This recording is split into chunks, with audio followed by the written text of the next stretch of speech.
Өдрийн мэндэ залуусаа та бүхэнд энэ өдрийн мэндийг хүргэе. Өнөөдрийнхөө видео бичлэгээр Java харамчлалын хэлэн дээр дуу айл давталтыг хэрхэн бичихийг та бүхэндээ тайлбарлая.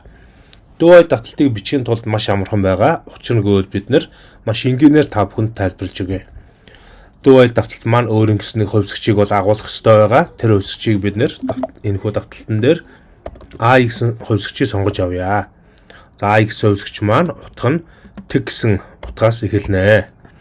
За энэ маань давталтын утга буюу давталтын эхлэх утга буюу старт утга болж байна гэсэн үг. Ер нь бол яг хуу харамчлалын аль ч хэлэнд давталтыг старт буюу эхлэх утга, стоп буюу дуусах утга, step буюу алхам гэсэн гурван зүйлээр хэмждэг. Энэ гурван зүйлийг л дарааллаад зүй тавьчихад тухайн давталтууд амархан ажилтгаа гэсэн үг. За дуу айл давталтын хувьд эхлэх утга маань I тэнцүү тэг гэсэн утгаар эхэлсэн байна.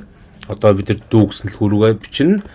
За буржгар хаалтан дотор үндс үйлдэлээ хийнэ гэсэн үг. За буржгар буюу одоо гоё хаалт гэж хэлдэг. За энэ дотор бид дүү айл давталтынхаа алхмыг нэмэгдүүлэх утгаар бичиж өгнө гэсэн үг. I тэнцүү I дээр нэмэх 1 гэсэн утгыг бичиж өгнө. За энэ маань stop утга байна гэсэн үг. За үүний дараа бид хаалтны гадна while гэж бичээд өөрөнхийн хаалтан дотор нөхцлөө тавьж өгнө. Энэ 10-аас 9 баг буюу тэнцүү гэсэн утгаар бичиж өгнө. За ингээд энэхүү давталтаа ажиллаж үзье. За фара маань алдаагүй ажиллаж байна. За гэвч үр дүн маань дэлгэсэнд хэвлэгдээгүй байгаа учраас бид system out print line гэсэн командаар дэлгэсэн дээр I утгаа хэвлэнэ гэсэн үг.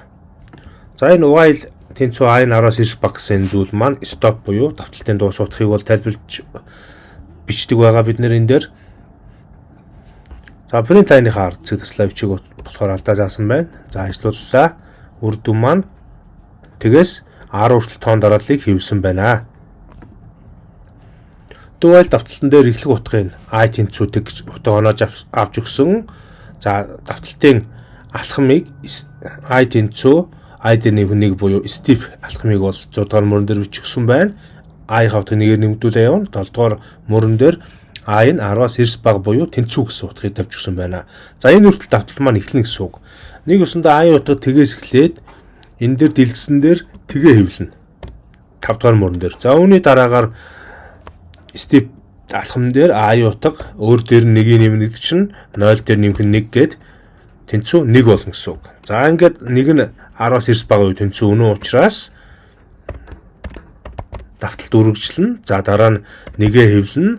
Алхам 1 дээр нэмэх 1 буюу 2 болно. 2 нь 10-аас 9 баг буюу тэнцүү үнэн 2-оо хэвлэнэ. Дараа нь 2 дээр нэмэх 1 3 болно. За гэх мэтчлэн 3 нь 10-аас баг буюу тэнцүү үнэн гэдэг. За гэх мэтчлэн давталт ингэж үргэлжилж энэхүү тоонуудыг хэвлэдэг байгаа. За ингээ өнөөдрийнхөө хичээлээр та бүхэндээ дуу айл давталтыг хэрхэн бичих талаар та бүхэндээ тайлбарлалаа. Хэрвээ манай энэ танд заасан хичээл ойлгомжтой байгаа бол та манай сувгийг subscribe хийж дагаарай. Мөн сэтгэлдээ комент бичээрэй. За мөн бичлэгийг маань дэмжиж лайк, шеэр бичээрэй. За баяртай манайхаа дараагийн хичээлээр уулзъя.